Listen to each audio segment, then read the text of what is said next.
केंद्रीय मंत्रिमंडल में मेरे साथी श्रीमती हरसिमरत कौर,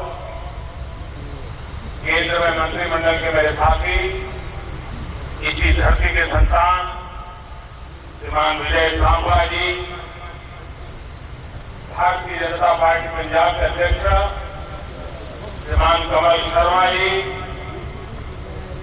पंजाब सरकार के कैबिनेट मंत्री भगत जुनेवाल जी, राज्य सरकार के कैबिनेट मंत्री सरदार एस जन्मेजा सिंह जी, राज्य सरकार में कैबिनेट मंत्री श्रीमान तोता सिंह जी, यहाँ के लोकप्रिय सांसद मेरे मित्र श्रीमान सरदार शेर सिंह जी, मित्र श्रीमान सरदार शेर सिंह जी, विशाल संख्या में पधारे हुए सभी प्यारे भाइयों और बहनों और विशेष रूप से महाराष्ट्रहून आलेले सगळ्यांना माझे नमस्कार.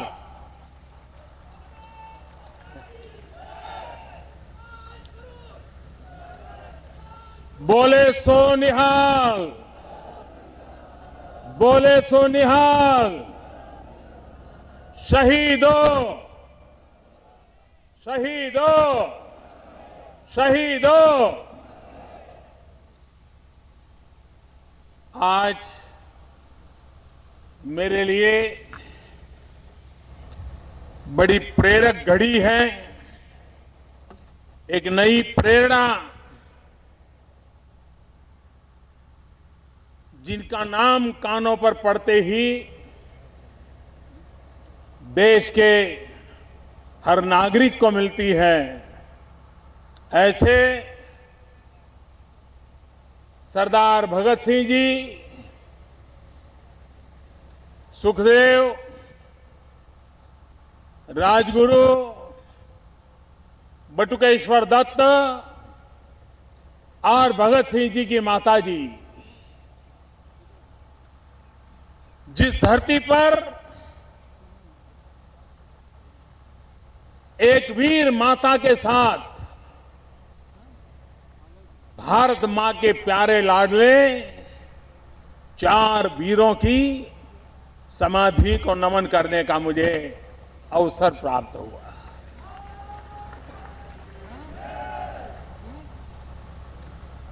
ये पंजाब की धरती की विशेषता है. इस धरती ने आजादी के जंग में सबसे ज्यादा बलिदान दिए. देश की रक्षा के लिए सीमा पर मोर्चा संभालते हुए अनेक वीर जवानों ने शहादत दी और देश को आगे बढ़ाने के लिए यहां के किसानों ने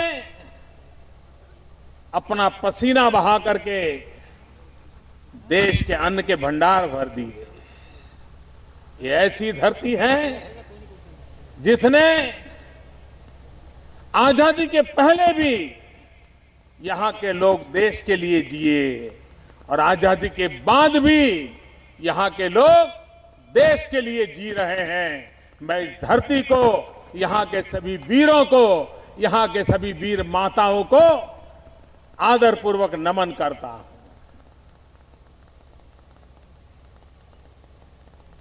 अंग्रेजों ने उनको भगत सिंह का भय कितना रहता था, तय तो ये हुआ था कि 24 मार्च को भगत सिंह जी को फांसी देनी थी. लेकिन घबराई हुई अंग्रेज सल्तनत ने एक दिन पहले ही सारे नियमों का उल्लंघन करते हुए, सारी परंपराओं को तोड़ करके चोरी छिपी से सरदार भगत सिंह जी को फांसी दे दी. और इतना ही नहीं, वो शरीर उनके परिवारजनों को देने के बजाय लाहौर जेल से लाकर के यहां पर कोई भी सम्मान के बिना मिट्टी के तेल में और अगल बगल से कूड़ा कचरा इकट्ठा कर करके उनको शरीर को जला देने का पाप उस सल्तनत ने किया था। यही धरती है जहां पर उनका शरीर विलीन हो गया। मैं आज भगत सिंह, सुखदेव, राजगुरु, उन वीरों की उस महान परंपरा को प्रणाम करने आया हूं। भाइयों बहनों, आज हिंदुस्तान में किसी एक नाम को सुनते ही हिंदुस्तान के हर कोने में अबाल वृद्ध सबको चेतना जग जाती है, प्रेरणा मिल जाती है। तो नाम है सरदार भगत सिंह। उस नाम में वो ताकत है जो आज भी देश के नौजवानों को देश के लिए जीने मरने की प्रेरणा देता है। ऐसे महापुरुषों ने बलिदान दिया, तब जाकर के देश आजाद हुआ है। उनको सपनों को पूरा करना और उन सपनों को पूरा करने के लिए जैसा भारत उन्होंने चाहा था, वैसा भारत बनाने के लिए हम जितना करें उतना कम है। हमारा गांव आबाद हो, हमारा किसान खुशहाल हो, हमारे नौजवान को रोजगार हो, दलित, पीड़ित, शोषित, वंचित, गांव गरीब, शहर के मजदूर, उनके जीवन में बदलाव आए। जब तक हम देश में ये बदलाव नहीं लाते हैं, तब तक देश के लिए बलिदान देने वाले महापुरुषों को सच्ची श्रद्धांजलि अधूरी रह जाएगी। और इसलिए भाइयों बहनों, हमारा सपना भी है, हमारा कर्तव्य भी है कि हम इस भारत मां को सुजलाम सुफलाम बनाएं।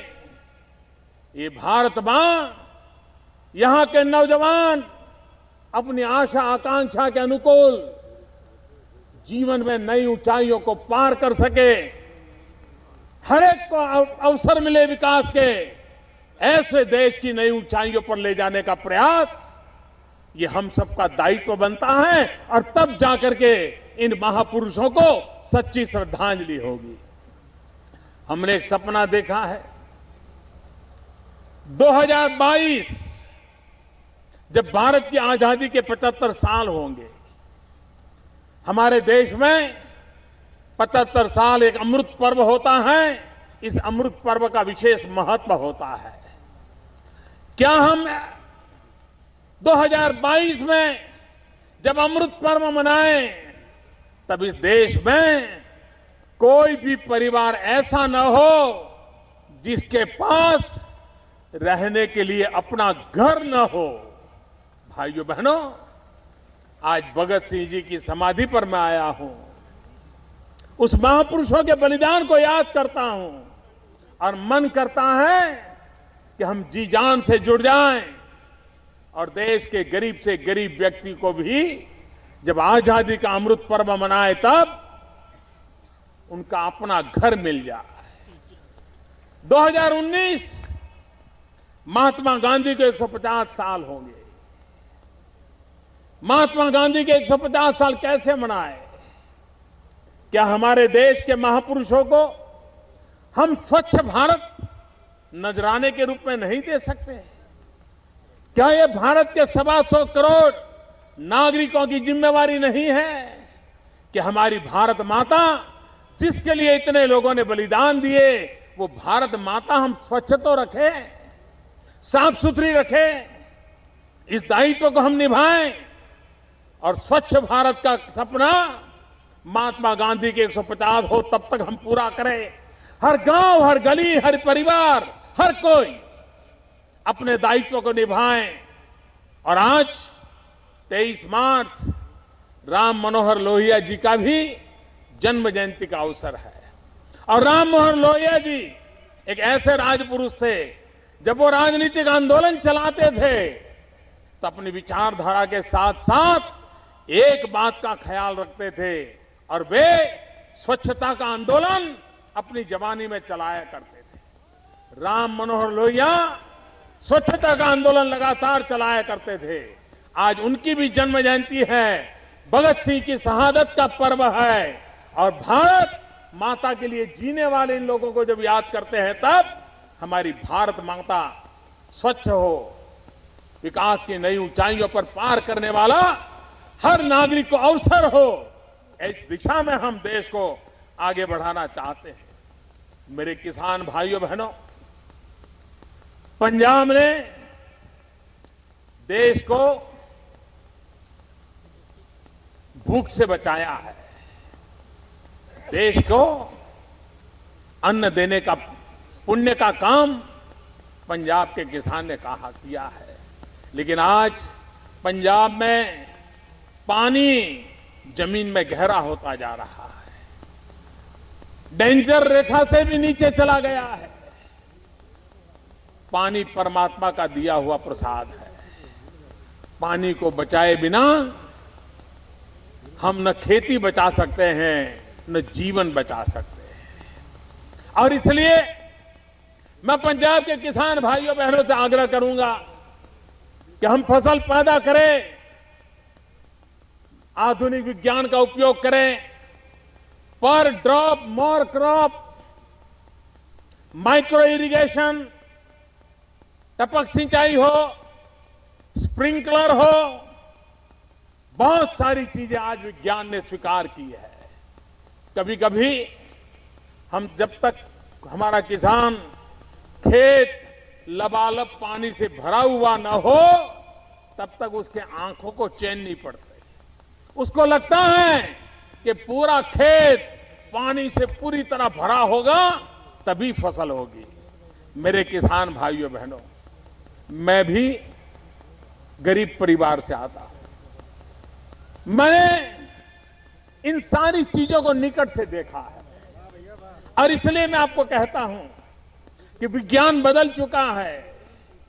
और इसलिए मैं आपको एक छोटी सी बात बताऊं, अगर कोई बालक घर में बीमार रहता है, वजन नहीं बढ़ता है, चेहरे पर मुस्कान नहीं नजर आती है, दुबला पतला रहता है, और मां बाप की इच्छा रहती है कि बेटा तंदुरुस्त हो, तगड़ा हो, वजन बढ़े, दौड़े, कूदे, और कोई मां बाप बादाम, केसर, पिस्ता ये डाल करके दूध बाल्टी भर रोज बाल्टी भर दूध से उस बच्चे को अगर नहला दें तो वजन बढ़ेगा क्या?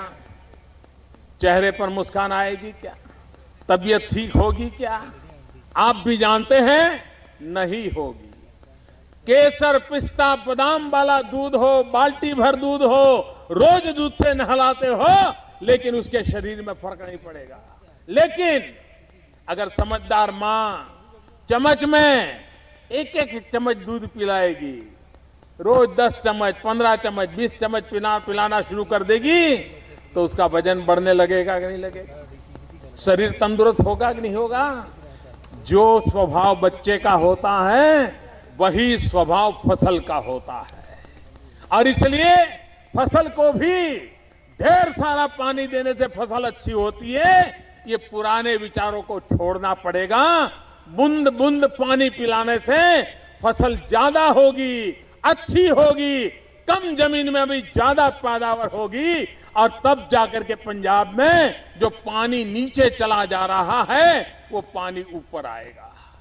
और इसलिए मेरे भाइयों बहनों, बरसात का पानी बूंद बूंद पानी बचाएंगे, जमीन में उसको वापस डालेंगे, तभी जाकर के हम पंजाब की पानी की समस्या का समाधान कर पाएंगे।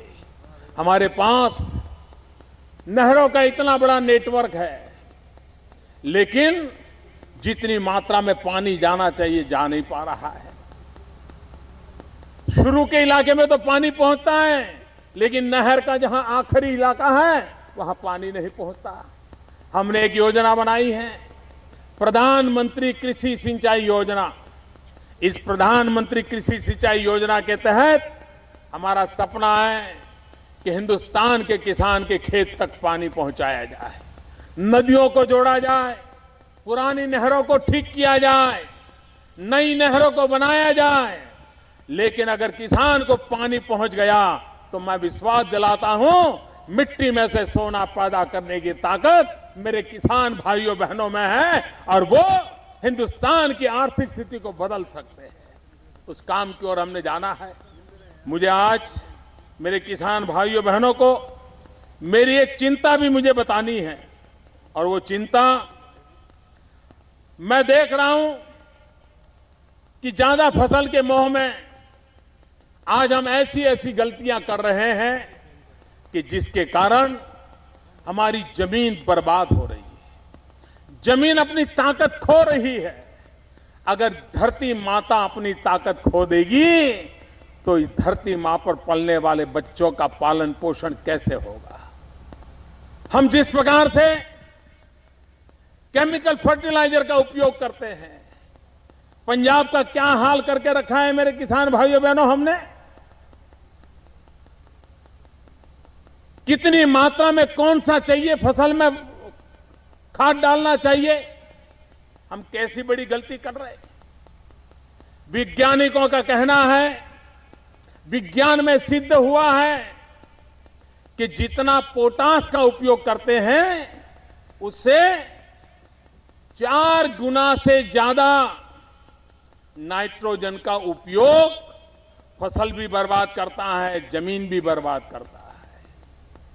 4 गुना से कम नाइट्रोजन उपयोग करना चाहिए। लेकिन हमारे पंजाब में कितना उपयोग होता है आपको मालूम है? 57 गुना, 57 टाइम। आप कल्पना कर सकते हैं, जैसे परिवार में दवाई देनी है लेकिन ज्यादा डोज दे दें तो दवाई भी मौत का कारण बन जाती है, वैसे ये नाइट्रोजन इतना गुना डालने के कारण हमारी फसल और हमारी जमीन सबको हम बर्बाद कर देते हैं।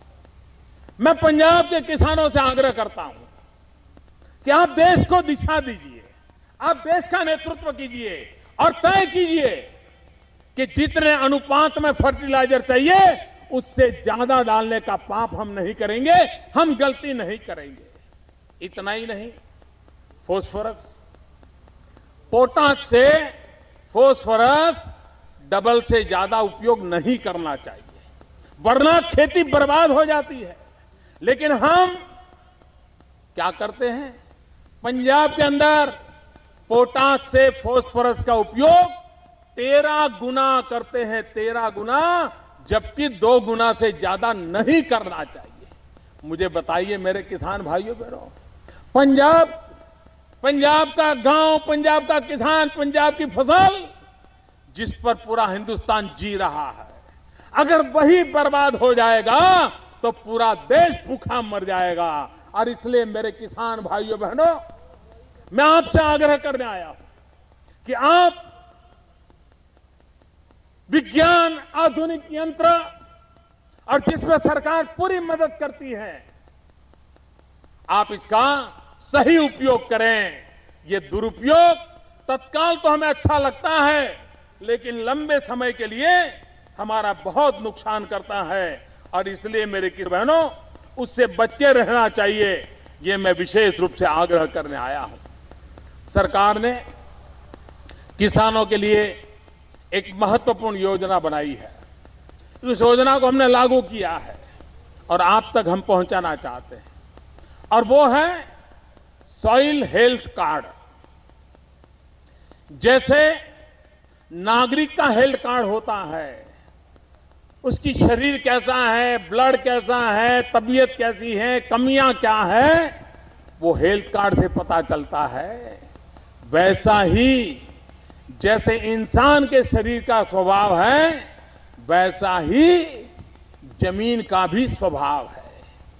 जमीन को भी बीमारियां होती हैं, जमीन में भी कमियां होती है, लेकिन हमें पता नहीं होता है और उसके कारण हम जमीन का किस काम के लिए उपयोग करना चाहिए नहीं कर पाते।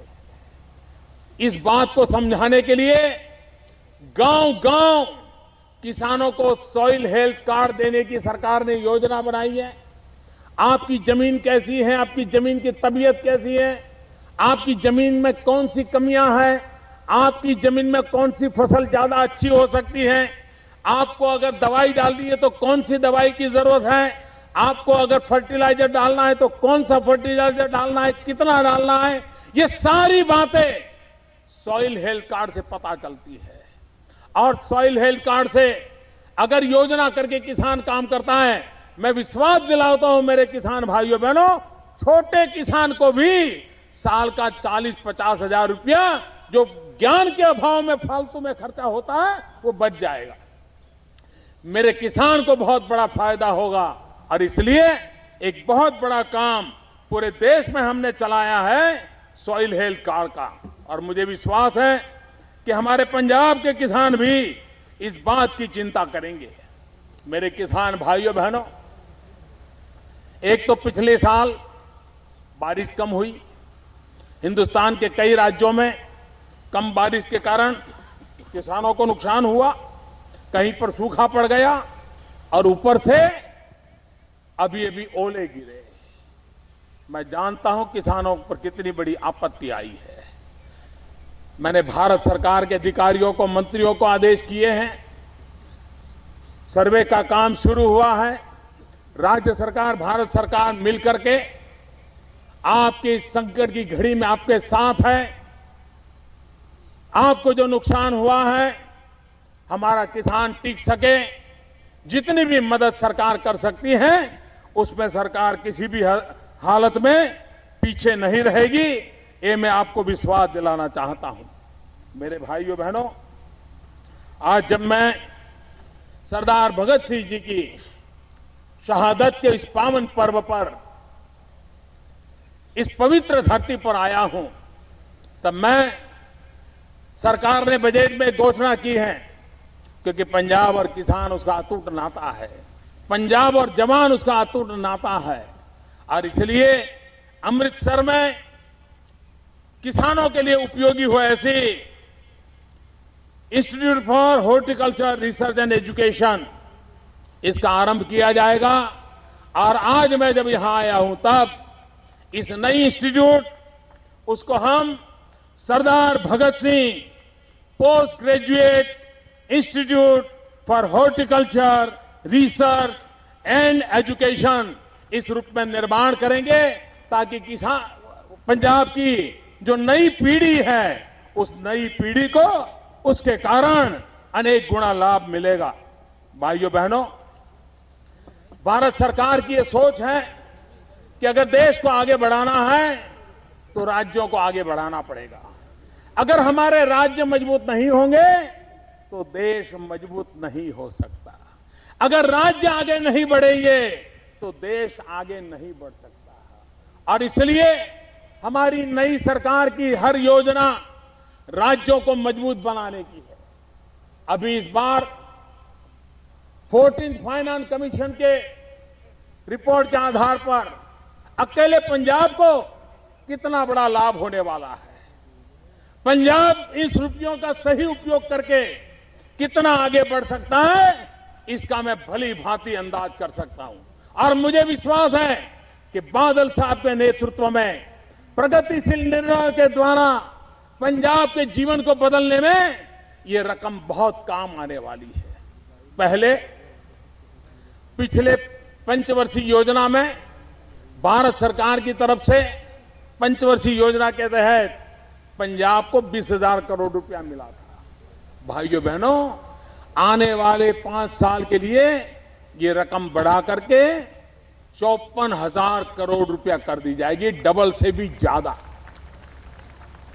इतना ही नहीं, पंचायत और नगर पालिकाओं के लिए भारत सरकार पहले 4,000 करोड़ रुपया दिया था, इस बार हमने वो रकम बढ़ा करके 6,000 करोड़ रुपया कर दी है, जिसके कारण गांव के व्यक्ति को भी इसका फायदा पहुंचाने में काम आ जाएगी। इस बार भी पहले की तुलना में करीब करीब 4,000 करोड़ रुपया ज्यादा, अतिरिक्त 4,000 करोड़ रुपया पंजाब के विकास के लिए भारत सरकार की तिजोरी से आने वाला है।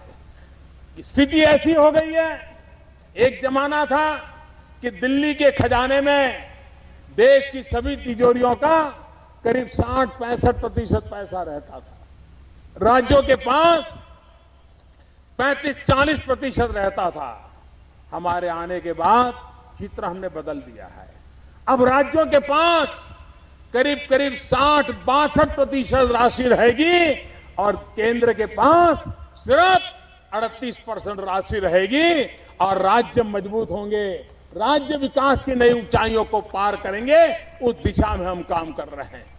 यहां पर रास्ते बनाने के लिए भारत सरकार की जो योजनाएं हैं, रेल को बढ़ाने के लिए आज मेरे लिए खुशी की बात है कि अमृतसर से आनंदपुर साहब रेलवे की योजना का साकार रूप हमारे सामने खड़ा हुआ है।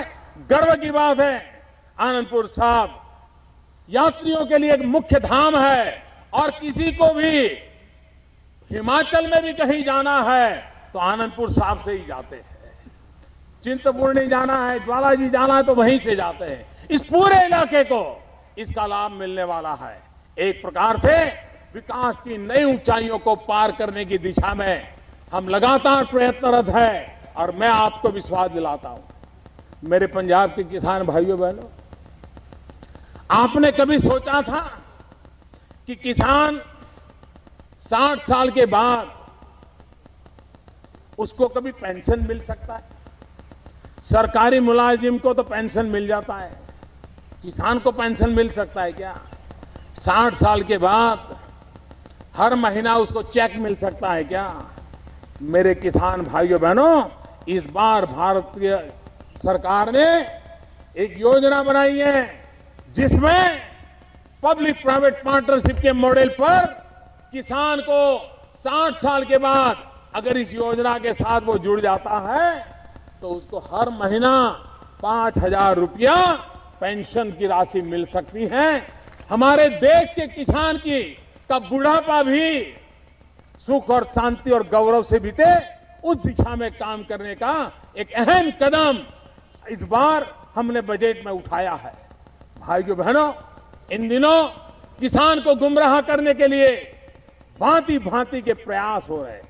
कल मैंने रेडियो पर मेरी मन की बात में किसानों ने जितने सवाल पूछे थे, सारे सवालों के मैंने जवाब दिए हैं और मैं किसानों को विश्वास दिलाता हूं, अगर इस देश को आगे बढ़ना है तो किसान के रक्षा करनी होगी, गांव का भला करना होगा, लेकिन साथ साथ किसान के बेटों के लिए भी चिंता करनी पड़ेगी। किसान के बेटे को रोजगार चाहिए। आज सेना में जितने जवान हैं वो कौन है? 80% से ज्यादा जवान किसान मां बाप के बेटे हैं। किसान अपने बेटे को सेना में भर्ती करता, युद्ध के लिए भेजता है। उसे मालूम है अगर परिवार में 3 बच्चे हैं तो तीनों का जीवन आज खेती से गुजरता नहीं है। हर किसान को पूछो कि भाई आपके 3 बेटे हैं, क्या चाहते हो? हर किसान कहता है एक बेटा तो खेती करेगा, लेकिन 2 को तो कहीं भेजना चाहता हूं, नौकरी कर ले, रोजी रोटी कमा ले, पढ़ लिख करके अपना कारोबार चला ले। हर किसान की चिंता है अगर विकास नहीं होगा तो किसान के बच्चों का क्या होगा? क्या मेरे किसान के बच्चे दिल्ली और मुंबई की झुग्गी झोपड़ी में जिंदगी गुजारने के लिए मजबूर होने चाहिए? किसान के बच्चों को भी रोजगार चाहिए, किसान के बेटों का भी भला होना चाहिए। और इसलिए मेरे भाइयों बहनों, हमारी सरकार किसान का तो भला चाहती है, गांव का भी भला चाहती है, गांव का भी भला चाहती है, किसान के बच्चों का भी भला चाहती है। और इसलिए एक लंबी सोच के साथ देश के विकास की ओर आगे बढ़ने की दिशा में हमने प्रयास किया है। आज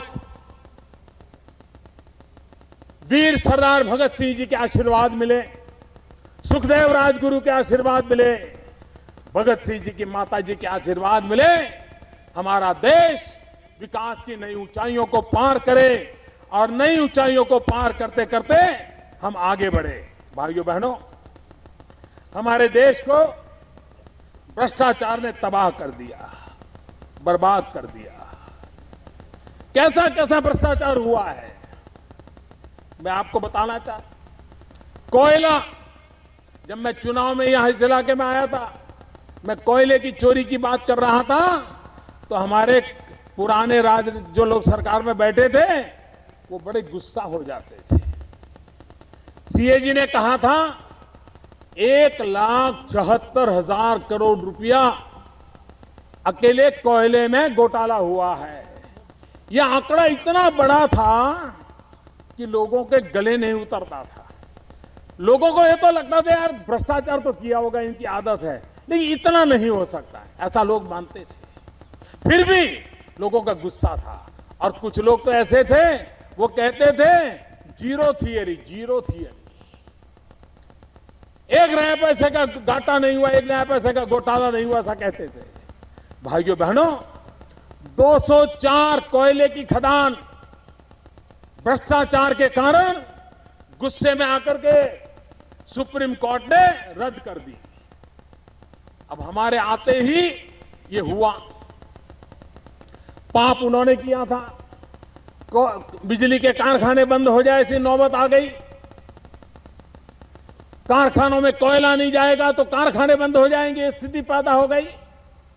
लेकिन हमने ईमानदारी से, पारदर्शिता से नीतियों की योजना की और हमने तय किया हम सार्वजनिक रूप से ऑक्शन करेंगे, नीलामी करेंगे, और जो भी लेना चाहता है वो नीलामी में बोले पैसा, जो ज्यादा पैसा देगा उसको मिलेगा।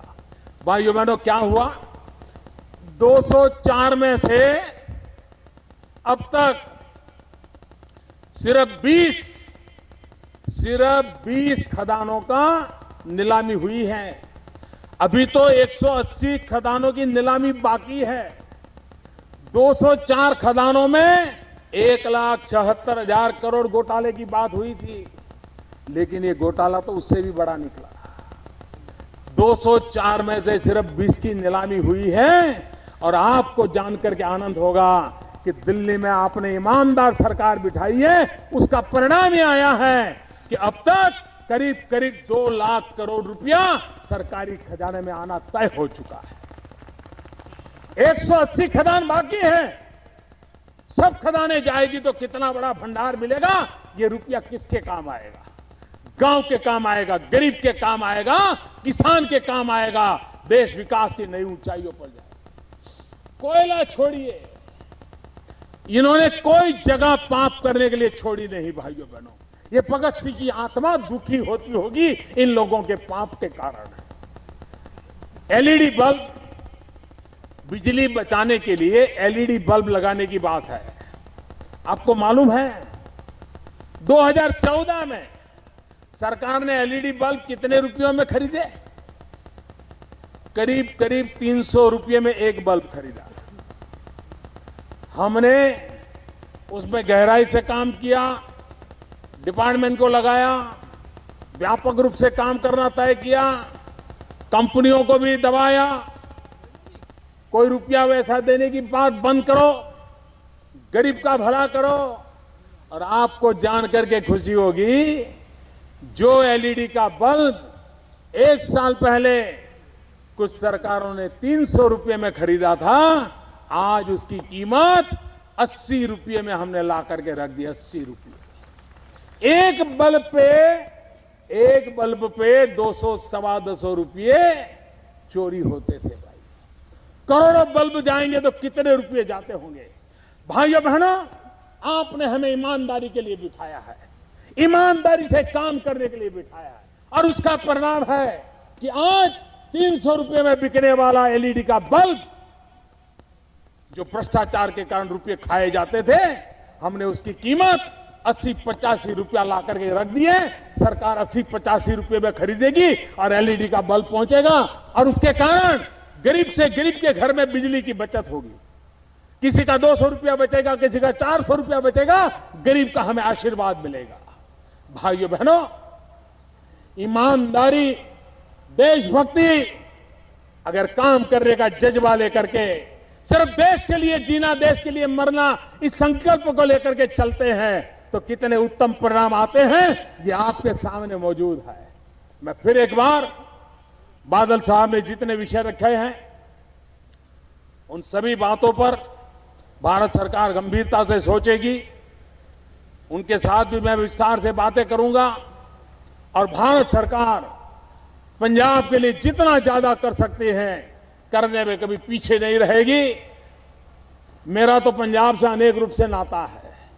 एक तो मैं यहां कई वर्षों तक रहा हूं। एक प्रकार से मेरी शिक्षा दीक्षा, राजनीतिक शिक्षा दीक्षा का अवसर मुझे बादल साहब की उंगली पकड़ करके सीखने का मुझे सौभाग्य मिला है। ये मेरा सौभाग्य रहा है। दूसरी बात, मेरा जन्म गुजरात में हुआ और जो पहले पंच प्यारे थे उन पहले पंच प्यारों में एक गुजरात का द्वारिका का था और इसलिए मेरा तो आपके साथ खून का नाता है, खून का रिश्ता है और इसलिए पंजाब के लिए मैं जो कुछ भी कर सकता हूं मुझे करने में खुशी होगी। ये कर्ज चुकाने का अवसर मुझे मिला है, मैं उसको चुका के रहूंगा। इसी एक बात के साथ फिर एक बार मेरे साथ पूरी ताकत से बोलिए, शहीदो, शहीदो, शहीदो। बहुत बहुत धन्यवाद।